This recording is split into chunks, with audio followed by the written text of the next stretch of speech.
Qui l'homme te souhaite une heureuse année.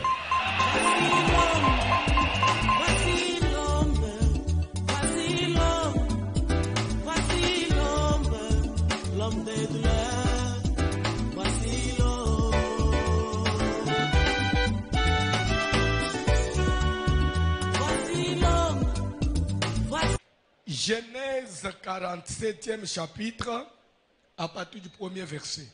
Genèse chapitre 47, à partir du premier verset, nous lisons au nom de Jésus de Nazareth.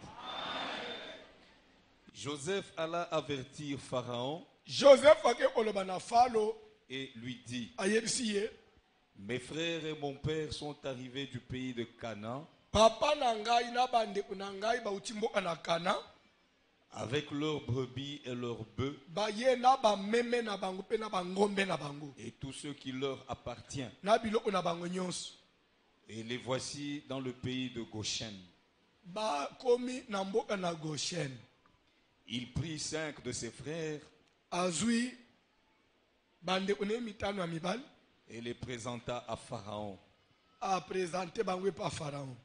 Pharaon leur dit: quelle est votre occupation? Ils répondirent à Pharaon: tes serviteurs sont bergers comme l'étaient nos pères. Au nom de Jésus.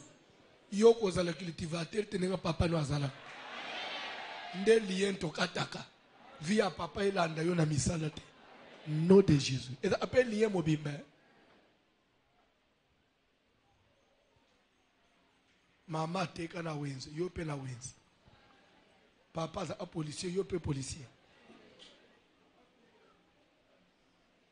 OK.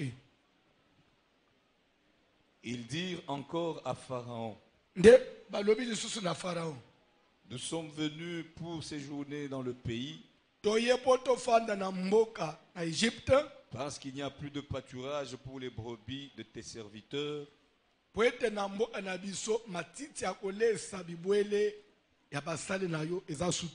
Car la famine s'appesantit sur le pays de Canaan. Permets donc à tes serviteurs d'habiter au pays de Goshen. Pharaon dit à Joseph: ton père et tes frères sont venus auprès de toi. Le pays d'Égypte est devant toi. Établis ton père et tes frères dans la meilleure partie du pays, qu'ils habitent dans le pays de Goshen. Et si tu trouves parmi eux des hommes capables, mets-les à la tête de mes troupeaux.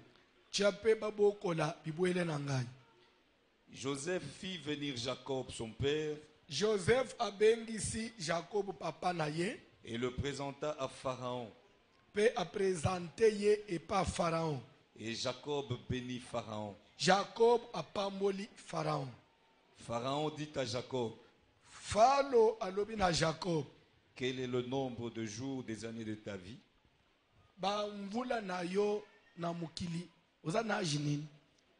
Jacob répondit à Pharaon: les jours des années de mon pèlerinage sont de 130 ans.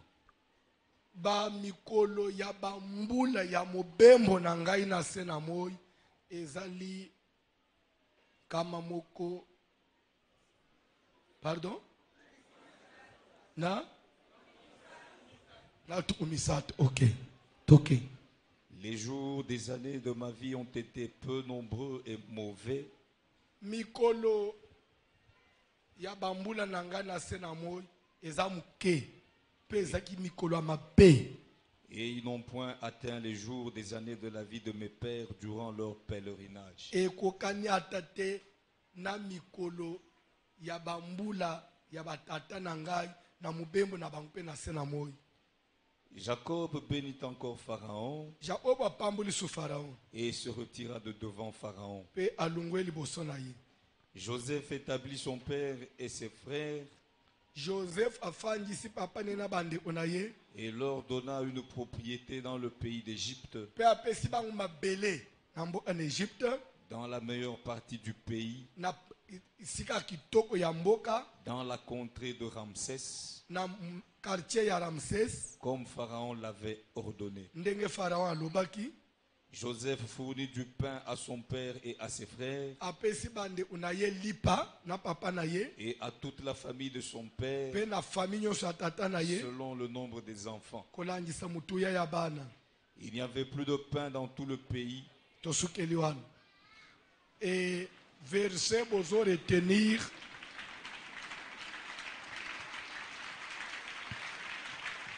Zamba pambola bino. Ozo reprendre. Papa, ozo reprendre verset 9. Jacob répondit à Pharaon, C'est le verset du message alléluia. Le verset 9, il y a Genèse 47, Jacob répondit à Pharaon, Jacob va répondre à Pharaon, les jours des années de mon pèlerinage sont de 130 ans. Mikolo ya mobembo nangai, ils allaient à 130 ans. Les jours des années de ma vie ont été peu nombreux et mauvais. Mikolo ya bomo inangai na senamo ebimi muke peza ya mabe.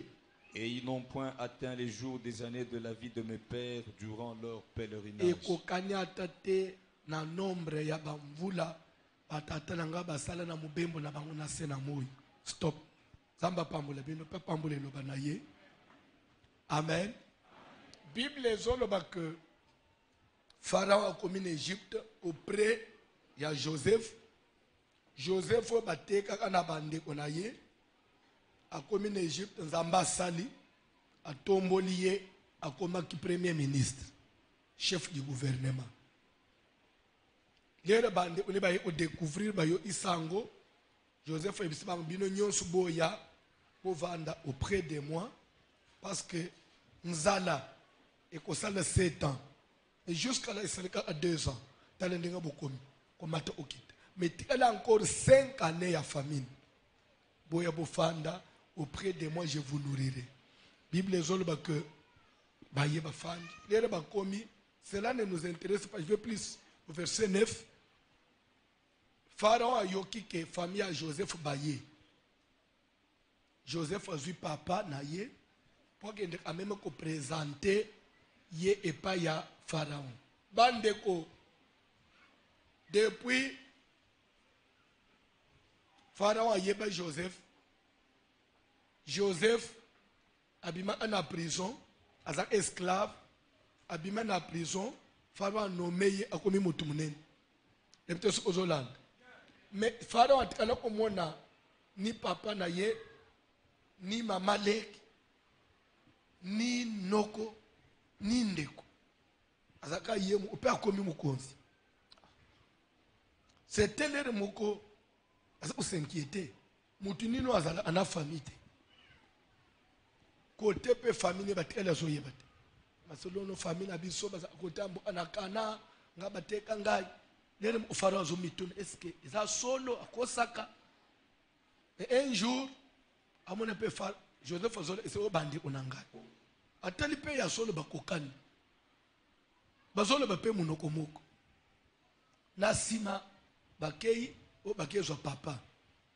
Lobi amona pe Joseph azobingo papa botanga ye. Mutu abima ananzete te. Mwana nyonso anaba boti.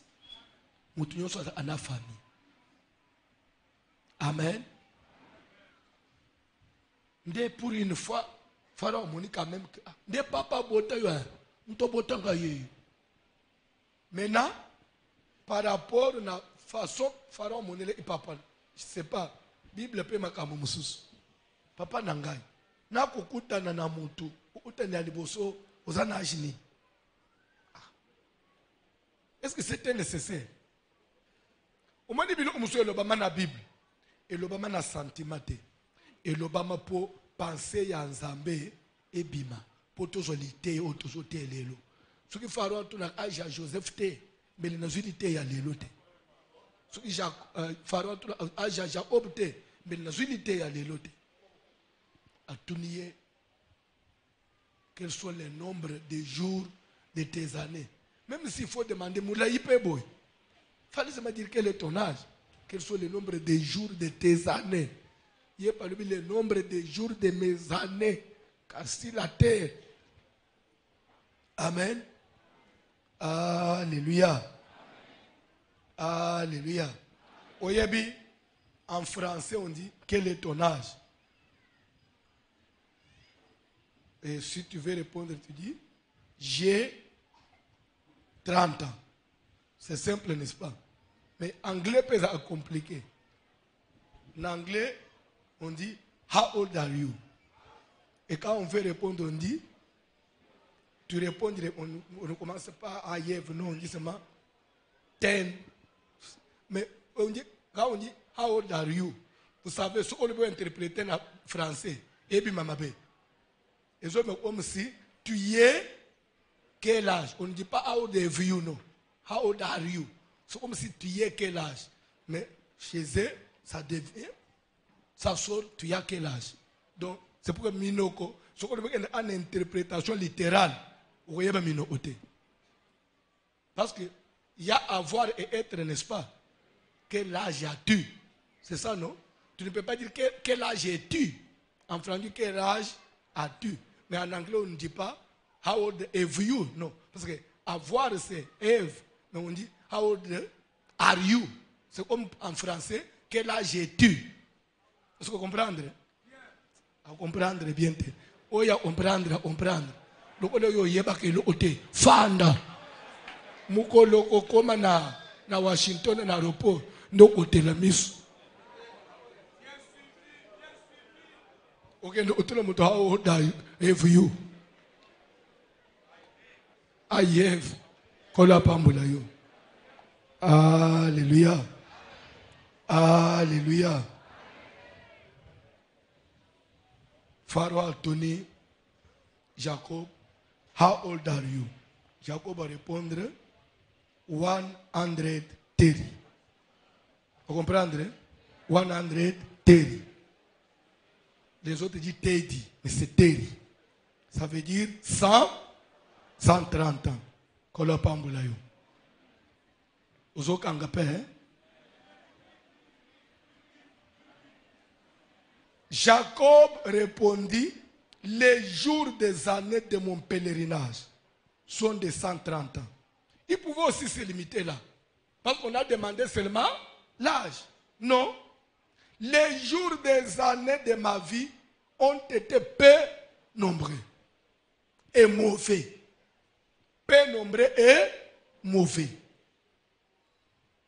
Lande bien. Mikolo. Ya bomo inangana sena moy. Et bima muke. Pe ya mape. Est-ce que papa, na sena moy, yo faut bima na jamuke? Pe on vit que vie ya mabe? Mais Jacob ya tamboli na nzambe. Jacob a saleli nzambe. Maye ko sala constat que façon ba papa na ngai pe ba bika na nzambe. Na ngai ya ngai eza bien te. On dirait ngana nyokwa mimingi. Et c'est vrai, c'est vrai. Papa nyokwa maki. D'abord nanda unabango moko. Ba weleli lipambo ni nande unayi. Nde kwalinga bo mayakim. Kota kei penzele nyoso nzamba zala anaye. Nzamba zala anaye. Nzamba solo le na nzela monelo na ofungwama. Abo le Seigneur est de mon côté. A combien pas belle famille? Aponi mwasi. Toyoka ni 7 années ya musala. 7 ans esili. Bokilo abandi boy. Pesanga Rachel ba pesileya. Ayeko se retrouver. Akomina ngulu pa ya basi. Abotiti na bana misala. Et tchevina ina confusion. Abande peko se stabiliser. Ba sebeki ne babandi. Uyo komina biloko koleka biso. Uzoyiba biloko papa na biso. To obomayo. Akimili susu. Akomi na nzela, se rappele, kote na zoken, na baby sakipe. yana nga ubomangani tale vie ya mutu nazo kende mbangu parce que nazo ateliteka la te akomi pe na kanango na bana fanja dalata mwa kimia mwana na yo alinga a Joseph d'abord coûte Rachel au final na nzela la femme de son alliance au final nzela ateli bébé abo on le pe ba bébé ba te Joseph à perdre ce Joseph que vie a pas que vie a douleur vie a pas mauvais souvenir vie a pas blessure au cours de l'ofanja au cours de la choc ya makasi place ofanja ce qui yo zoka kimia ayatamuke vino toujours ba choc batwana na mukili bazalaka mais okosuki sa vie bongo te qui sa vie bongo te papa maman oyepona osouffrir na mukili te donc c'est-à-dire que ya yo vie na mukili et ya ba choc soko lingo zo mwa temps ya consolation muke likamusu fo ba isam olingo pema muke il faut problème kumusu so kwei vie ya mutu ezala bongo te lande bien bazoto na Jacob bazolo bao le nombre des jours des années de ma vie ont été peu nombreux. Mais toi tu es encore en vie, tu n'es pas encore mort. Comment tu peux dire et c'est peu nombreux? Parce qu'il faut continuer à vivre. C'est clair? Oui ou non? Tout ce qu'il faut mettre dans la place. On peut dire que les jours des années ont été peu nombreux parce qu'il est mort. Mais il continue à vivre. Comment il peut déterminer que Yanga est zamouké par rapport à papa Nangai? Parce qu'il était encore en vie. Vous comprenez la réflexion? Comment quelqu'un peut déjà déterminer du moment où Ndengo Tozaolo Bake, Ngabane Nangai et vous allez mouké? Yonano ufito yebi ndengeni. N'a quoi répondre comment yebi? N'a quoi répondre comment yebi? Il le dit pas par rapport même à la mort. Mais il le dit par rapport à l'état de santé. Na âge à 130 ans, Abraham a dit qu'il n'a pas nda Abraham ke bala na ba ketura zo bota ba. So ebite. Ebite so zo ebake. Abraham abochiza ana 100 ans. Na sima ake bala mwasi mususu après liwa ya Sara. Abochi ba na 6. To vie wana zongele kipenza. Il dit cela pas par rapport na liwa. Mais par rapport même à Makasi Anzoto, par rapport à Ajoan, il était déjà fatigué. Yemo ozo moneke, vieza sumunaïté. Parce que pour votre information, l'andamate, ce que Joseph a récupéré à Kayete, il n'allait même pas faire 2 ans. Malgré le bonheur à Yekobik auprès de Joseph, il n'a vécu que 17 ans. Après, il est mort. Malgré le bonheur. C'est que santé naye, il sous kimiate. Les jours des années de ma vie ont été peu nombreux. Papa, kolungwana mukili avante. Okoza laka mutu alelo maladie lobi maladie te. Ko banda maladie chronique na ajouté. Maladie chronique. Yebisanga na mutu akomi lelo azo insuline, lobi azo insuline. Lobi amele kisiboy, lobi tension, lobi motem. Mutu azo espérer so âge nini na vie. Bambole boni suna muki. Tale lobe lobi c'est Jacob. Vie na ye au dépendre na bakisi. Les jours des années de ma vie ont été peu nombreux. Mikolo na bomo inaweza na mukete. Nzambe na zoto est capable de prolonger mikolo ya mutu na sena moyo. Nzambe to ye ko lukaza capable de ulungula malaji na nzoto ya mutu. Nde moko pe na yelo utoyele pa na nzambe. Nzamba batele pe ngai na umele pe na mukiti. Oui, mais ce que Jacob a raison. En réalité, vous n'allez pas me contredire. Papa va boter bis, va s'embêter. Mais va où mêler na mukili papa. Biso to yebi na nzambe. Mais tu n'as santé to zana. N'a pas prié, n'a pas versé na muno. Tu n'as santé aux zana. To vangi pe na ba condition bien na ville.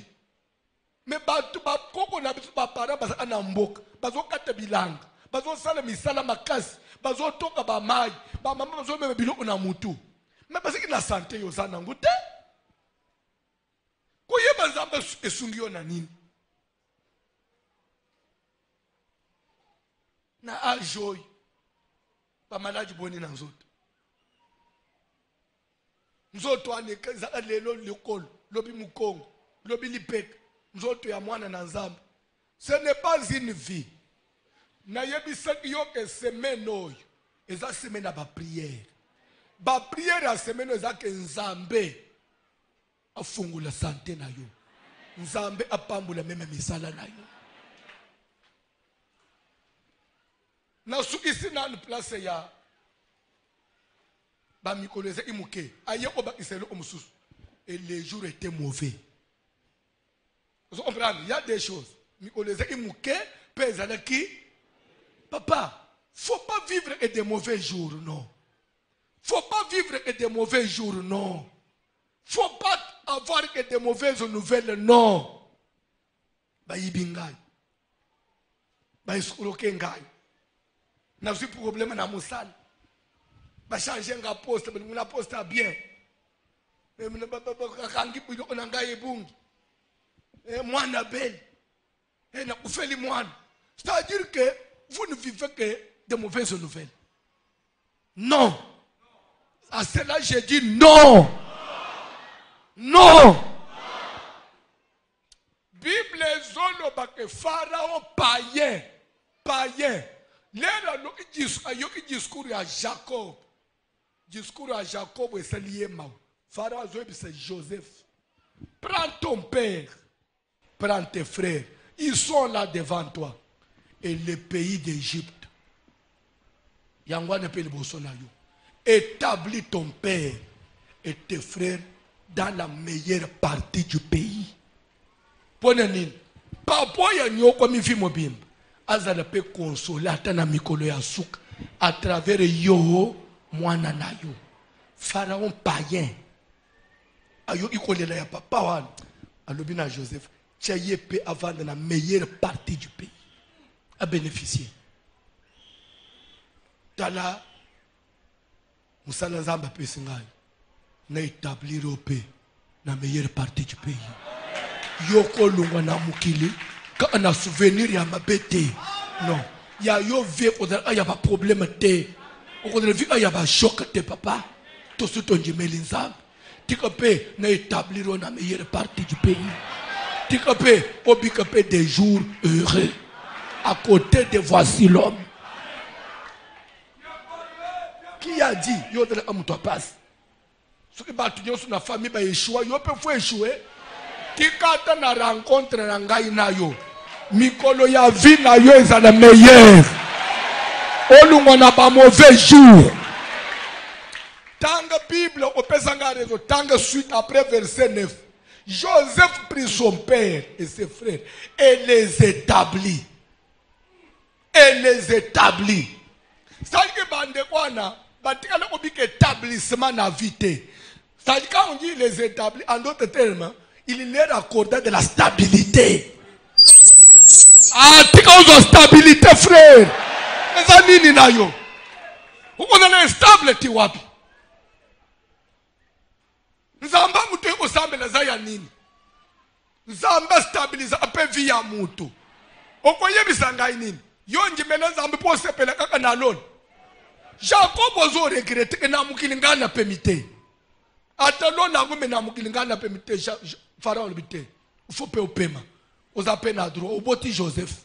Joseph fangisa papoy na vie ya bien. Papa wana ye o bénéficier na vie na ye 17 ans ya kimyepe ya isengo.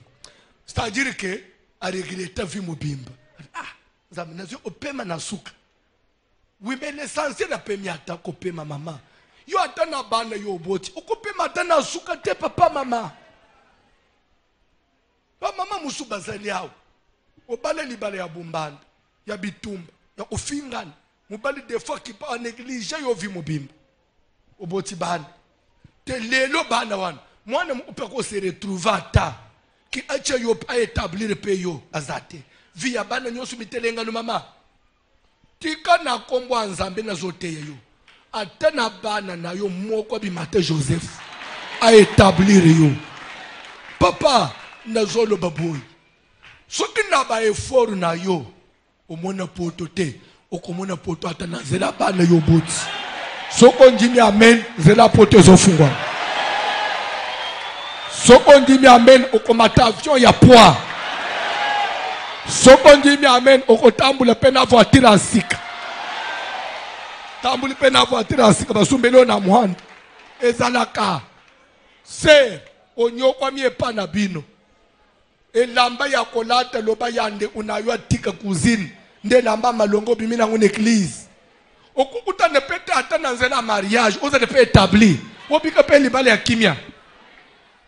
Oyebi koma. Tobenga o universitaire. Me classe ango tanga ndenge nini. Omitangisa ti. Edana bana basi mususu. So abimina mubalita ufute minervalite. Nde koma kimemo kugende ulinga batata mikolo l'essentiel na tanga na kumata mutu. Me classe ango silis. Wapi musali? Wapi musali? Ah, les jours des années de ta vie sur la terre, mauvais. Mauvais. Ya malonge zani ni peko betela mutu na vie. Jacob ozobimisa regret moko ya vie. Papa, mikolo ya bomo inangai. Kaka ya pasi. Pe muke. Esengo. Bénédiction. Et prolonge un peu vie à mutu. Webi bandeko, c'est entre nous. Amen. Alléluia. Alléluia. Webi na ebi mama moko nambo anabiswawa. Webi depuis moi na akoma mukonzi. Mama anazongi jeune. Ah. Nanga mbo natali na lobi nzambe. Papa, omone abo fanja. Soko yebi Valérie ya mbongo te. Zoba ah, bosi balobi ke batunyo sufo babonga. Oza mutu moko, il faut tout le cercueil. Tocha yo, tokunda yo. La bomo. Parce qu'on s'occupe la terre inutilement.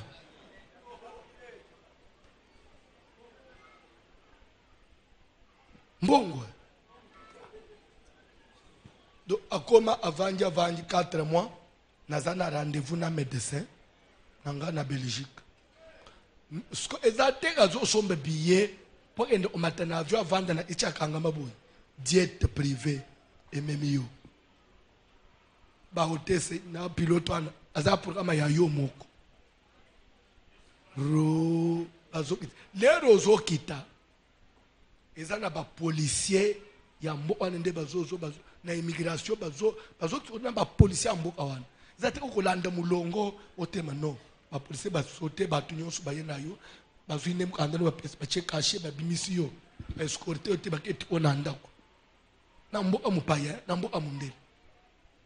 Za ukuli anabatra asirante ukende uluka valiza olanda nani mulongo webi de photo koma anaba Belgique kwana boko itana avion 5h30 mais obimili bande 7h poneni tala mulongo ya bato fubulande mulongo tina immigration de fois pe bato bazo beta bakache le bazo solola nano na motema suku boyebaka toza fatigué mais ezala bato suba olanda subilo wana te ina imbala mo bachale es elenga fi elen vie za na etapa msusu ya ndengo fandi bonzambe ya lola consoler yo zamba consoler yo ovandi boye mama yebisa oteke bilo esile na congélateur non esile za a commander ye ba libérer ezate obandana otambola ah afana zonga ndako il faut na le banano na boutique na lu potopoto amwana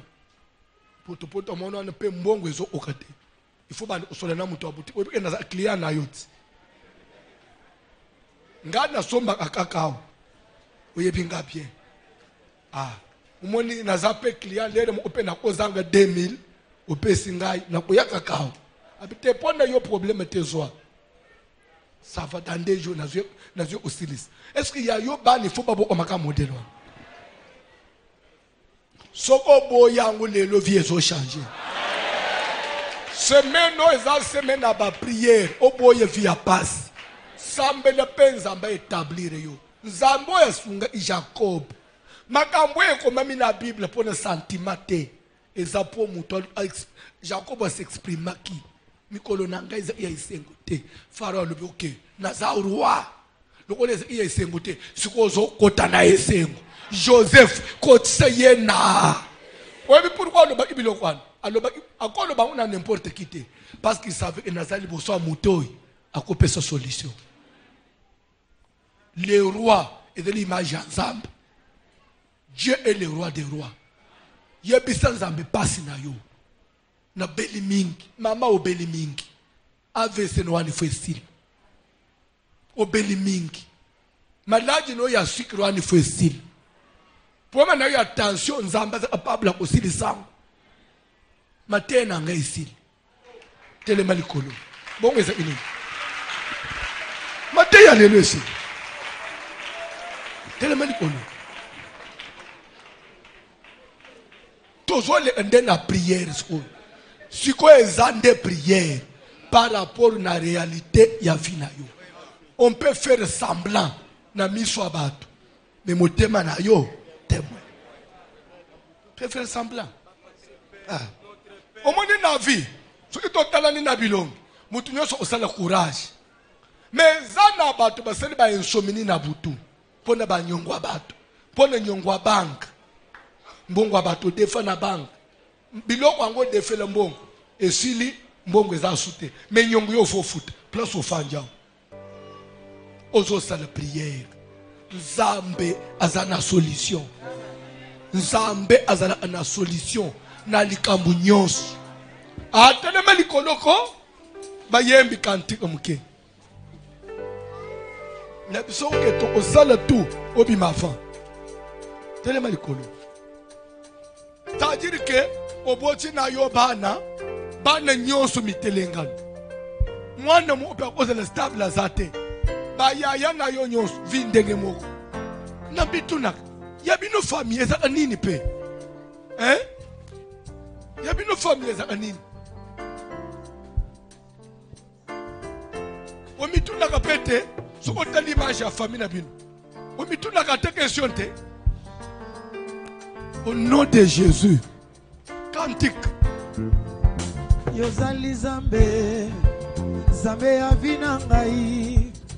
Yozali Zambe, yobomanite. Yozali Zambe, Yahweh. Zambe avina ngai. Yahweh. Yozali Zambe, yobongwanite. Papa yozali Zambe, Yozali Zambe.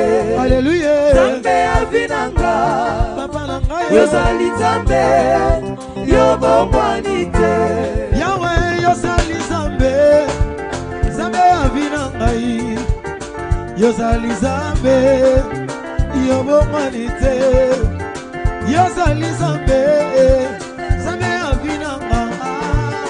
Yozali Zambe, sala yobomanite.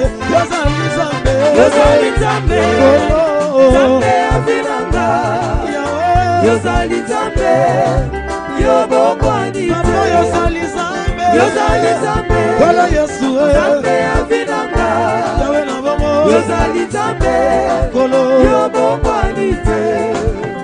Mulabi mwipe Yesu achinanga. Mulabi mwipe si wewe Yesu. Mulabi mwipe Yesu achinanga. Mulabi mwipe si wewe Yesu. Mulabi mwipe Yesu achinanga. Mulabi mwipe si wewe Yesu. Requête eza deux. Sujet eza deux. Otozo priele. Na verset 9 kakawana. Elobeli likambo ya état de santé. Pe elobeli likambo ya esengo. Papa nazobake mikolo na ngai ezaki muke et atteindre mikolo ya papa na ngate. Soko tali façon soko na wo ya yo santé eza bien te. Ce n'est pas cet âge de faut bande obelebel. Ce n'est pas cet âge où bande ozobambeli à opération. Non, il faut refuser ça. Mama ne mno boti bino sidi sibino ba opérer yete. Bazo ende na yo wapi. Ba bilu yo komi ko vivre ba trouble na nzoto. Ozu exemple anani.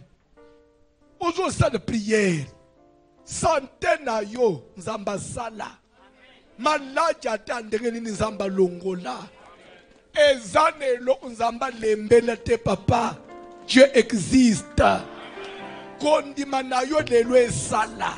Belela nzambe na santé na yo. Nzamba kangola yo. Apikiso na ba maladi. Bana yo boti. Nzamba longola maladi na nzoto abana. To sambele na obona Jésus. Sambele bien ko. Jésus-Christ, le Dieu qui guérit toutes les maladies. Sans la prière. Ayeko 5 interventions na yo, na tongo ya lelo. Sambela, pona nzoto na yo.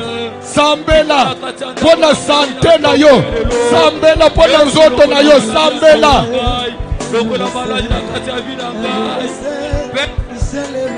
Sambela. Sans la prière. Oh Dieu, la 5 interventions na yo, papa. Quel que soit mes pépés à malade, quel que soit mes pépés à malade, oui, sauver de la grâce. Sans la prière. D'ailleurs, côté les bisayo, tellement saber la lola, tellement saber la lola, tellement saber la lola. Donc la malade, pesa une bonne santé, pesa guérison de bonne bagaille. Oh, ma sœur, quand tu as la sicole, dans le boko na yo, dans le boko na yo, Nicolas de Bilangai, l'homme la maladie d'osso, maladie d'osso, colo, ouais, comme ma gagne, maladie d'osso, comme ma gagne, colo, téléma. Yes, ma sœur, téléma. Yes, qu'il est sauté téléma. Babinga, la basukaka, la bayele, la bango, ma médecin, ma sukaka, ma pédiatre, ma sukaka, ma gynécologue, ma sukaka, demande ma reine, ma terre, kokupa, metario, télémaka, o télémaka, pera, kopesa, lobiko, yakodera, yokosena, ratoko, lelo, loko la maladie, papa, loko la maladie, papa, tanda loboko na yo, tanda loboko na yo, loboko ya guérison, Jehovah Rapha, na sengi loboko na yo, na sengi lobiko na yo, na sengi lobiko na yo, telema sabera lola, tanda loboko na yo, loboko ya bawa, soke za invitation ya famille, soke za bakamu ya limota, oye sona gagai, bazoko na maladie, na sengo kangola, na sengo kangola, kangola ya tokoteo, kangola baranagai na maladie kolo, kangola na maladie kolo, na komolo Jésus.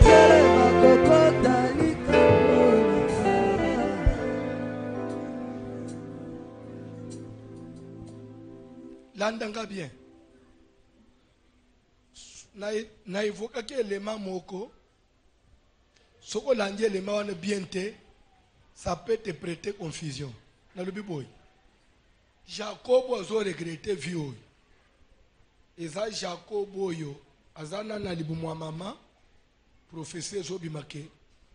Le plus grand sera assujetti au plus petit. Le plus petit c'est Jacob. Où il fallait qu'on zayaya. Kaka Jacob boy nde nzamba sala abotoli droit d'aînesse. Jacob boy nde ba pambola ke papa na place ya nani ya.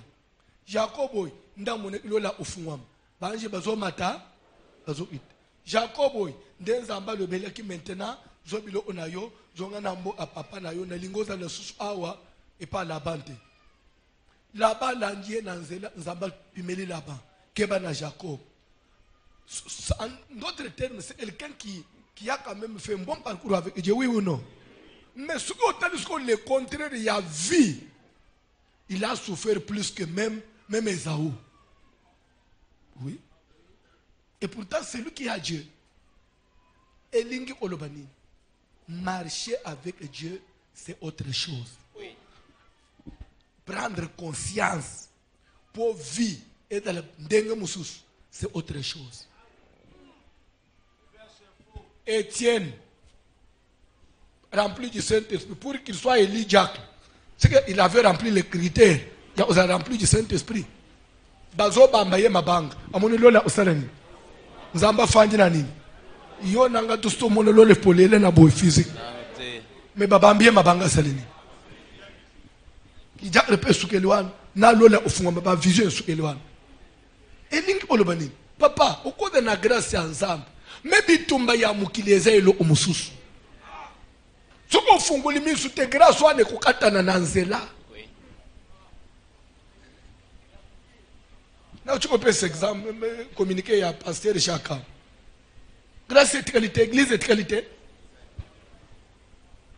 Vite n'enga tozo tambula boy. Papa, la grâce est trompeuse.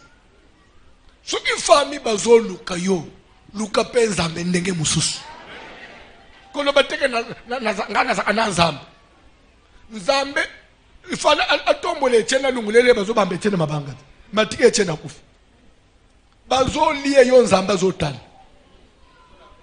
Loko la belle.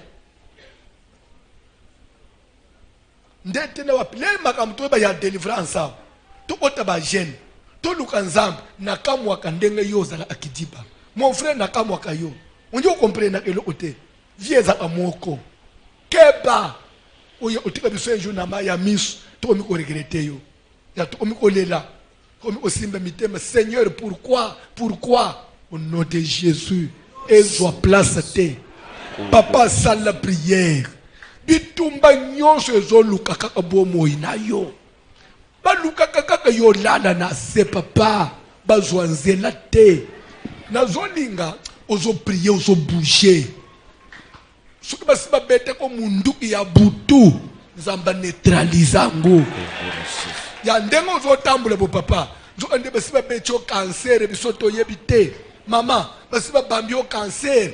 Tozozele to situka kaka o mbuma na libele. Et comme il en sorte au nom de Jésus, moto kita.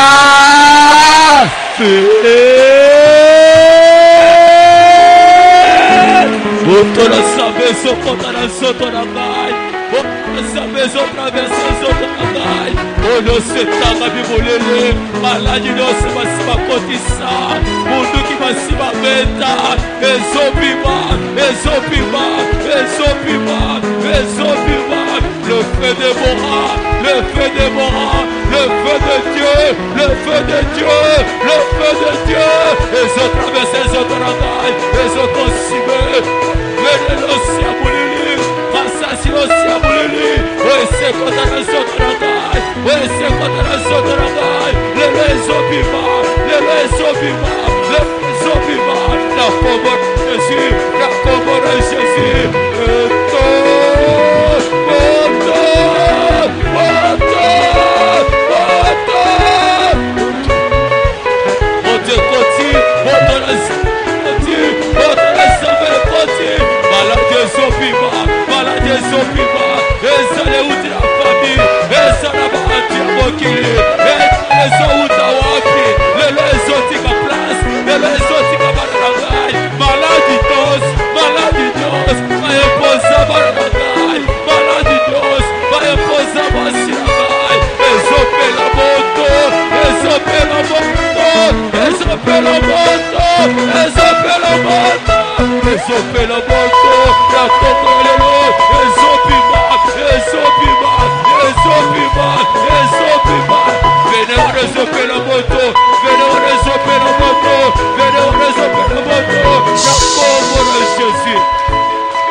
Boyebi edana bande ko bayebi mwano ya kufakiawa ser Lili ya lemba.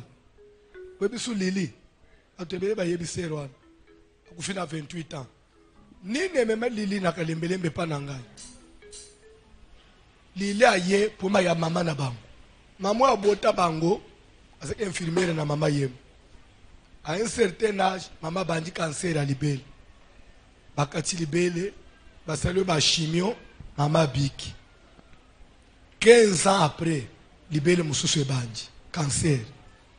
Nde Lili aye pa na ngai papa, mama na biso kaka boy, to bandi ba prière, to otaka ba jeune ba nini.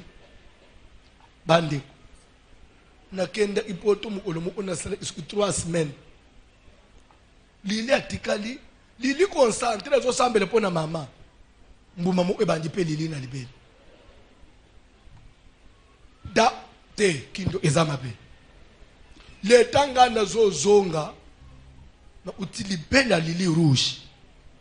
Na che lili na mutu anangai. Ti na mama yem na utani na docteur mo azaki vraiment spécialité na ambwana na mama yem. Na ba 18h kutule to ya pasteur mais Jésus na papa atali alumno na niveau pasteur photo approfondir ba examen basa le bono métastase il y a l'île par exemple les gens automobiles dans moins de 3 semaines. Un mois après l'île a koufi 28 ans. Maman na bangu tu ya bande ulelelawan asabota bangu kutu. Maman na bangu lili nga utu na beli cancer na sina botibine. Lili obalite webike eshoka imama un mois après maman pa koufi. Les gens toujours perdre moi no ponani. Ozo mon c'est-à-dire ya zo prier concentré na likambo maman. Ma zo bosa ne que lero komi ko défendre bad. Yom upe nana zo défendre ma ye ba ni isko yemu ya rapide. Au nom de Jésus. Puissant de Jésus. Mais ça je vous jure devant Dieu, j'ai une pleine conviction que moi no ana azai pas Jésus Christ. Parce que na dernière minute famille nyonso baye akima kimemanda akufela amaboko na biso kimanda ay ofanda parce que ba me na abanganga banini alobi na ndimi na kufa mena ufa na église. Bon oh non nganga mo na bandal alobi na yebi ke na kufa mena ufa na maboko anza. Ce que toi tu ne peux pas faire. Et après famille ça fait beaucoup endana no nangai. Zamba una sambeli na moni clarté.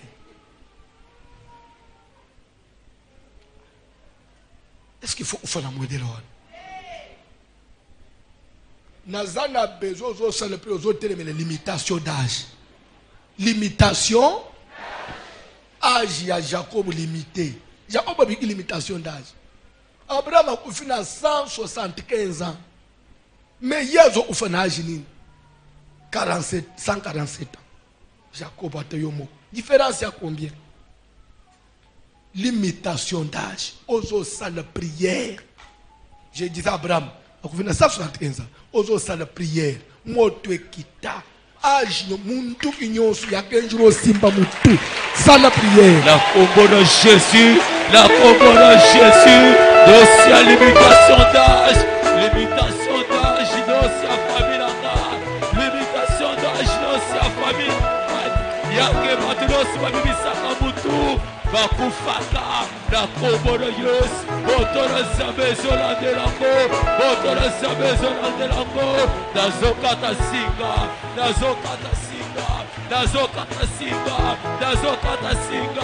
Sans la prière na kombono yes nazokata singa ya limitation d'âge nazokata singa ya limitation d'âge ya famille na pokolelo ezopela moto ezopela moto ezopela moto ezopela moto ezopela moto ezopela moto la combo de Jésus combo de Jésus combo de Saint le feu de Dieu le feu de Dieu le feu de Dieu le feu de Dieu le feu de Dieu le feu de mon que le feu de Dieu traverse mon corps ce soir que le feu de Dieu traverse mon corps là pour couper la limitation d'âge que la limitation d'âge de ma famille soit consumée ce soir au nom puissant de Jésus au nom puissant de Jésus votre Zolandela limitation d'âge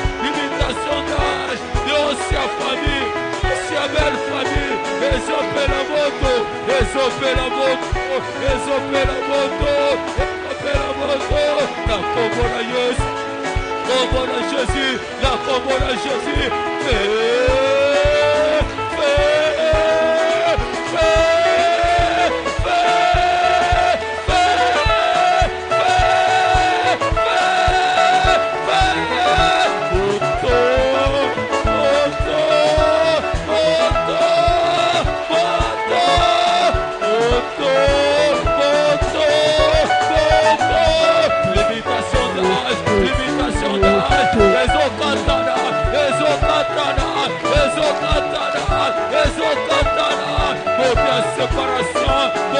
séparation, ils ont séparé la limitation la pauvre Jésus.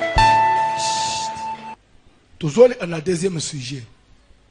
Ko échouer na finance te. Amen. Ko échouer na finance te. Papa nangai. Ya okomi ko bela ba estomac ba tension, zo ande ba calcul. Donc nyonso e pas nos impossible te. Ozo sala prière. Nzambe pe so peresite. Vipe fungwam. Na bisaki bino. Tozo kina papa lidoro wo na lupango mo oboy. Ah. Webi na sana vola même les tozo bima. Na mitun ah. Via boy peza la kana batu mususu. Toko tina lupango wana. Donc mito ka mususu eza na kavo biso to monite. Mais quand vous êtes ilibanda. Ça veut dire que na lupango wana même place sous po nga parce que les ba moninga ba pasteur mutu libanda te ekota mais ba benga na chauffeur abimisa mutu ka po nga zo place ya okota. Le tokoti le nazo bimena na o yanga mutu na bandi otala na moni range ya nouveau modèle. Nathalie TX asikawan. Nathalie Lexus Yassik. Nathalie GL Mercedes. Papa, omoni ba dipo nyonso kitoko ito auto yebiwa. Ya sika. Balobi o mususu eza na kafu. Na tuni ya nini? Onde papa tambula ana.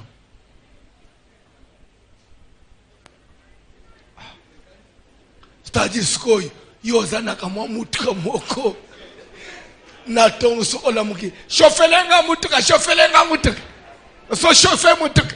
Que tu es noir. Na ton fo so olamuki na loke o chauffer. Papa, we bito zobima. Na sa mutema na bite. Vie za na ba niveau hein. Ah. Pe azana ba projet osomba mususu. So mari ko mukwasi ke bimi fo somba. Ça veut dire que et le onyo sumo teme nezo bete il faut somba. Afike la sona.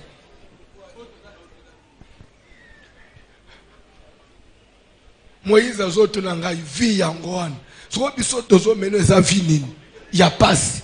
Biso tozo vivoter to vivre te. Oui. Tozo essayer ko vivre. Oyebi tozo sala semblant ko vivre. Au nom de Jésus. Na bandeli au nom de Jésus. Na bandeli au nom de Jésus. Yo, il faut bika pe vie. Il faut good, il faut bika vie. Papa, bakotia yo na lilita te. Sans que o goûter vie. Qui anzamba voici l'homme après son vie. Soyo, wana tozali banda na garage. Mais le toko jisko na ndako. Si tu fais tozo solo la na mutu, utali na nubo. Usali sambla mona yote. Utali na kichango vandi. So atata usate. Utali sala manger. Ndaku na salo ndaku ezo sala mingeli. Au nom de Jésus. Na tuka salon ya pamboy. Et vous allez voir combien? $100,000 et qu'on fait na salon.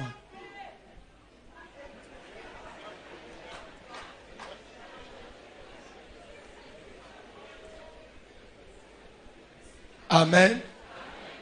Libanda wana ozo kuta ba policier baza suki 8.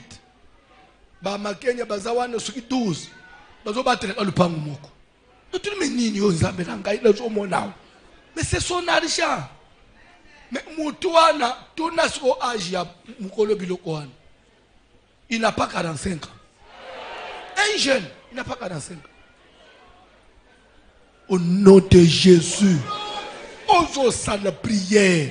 Ozo sa la prière. Bubola.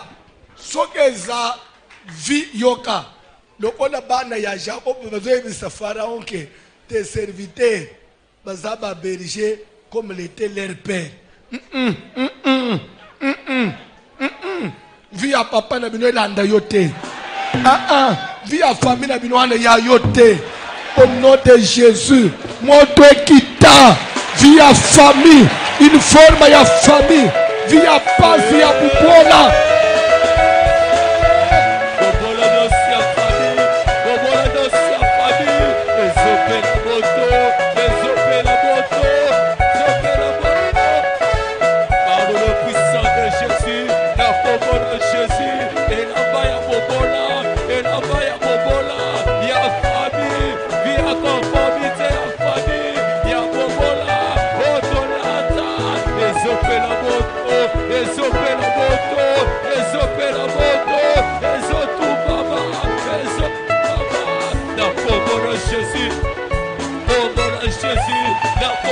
Ça n'a prié. Ça n'a prié.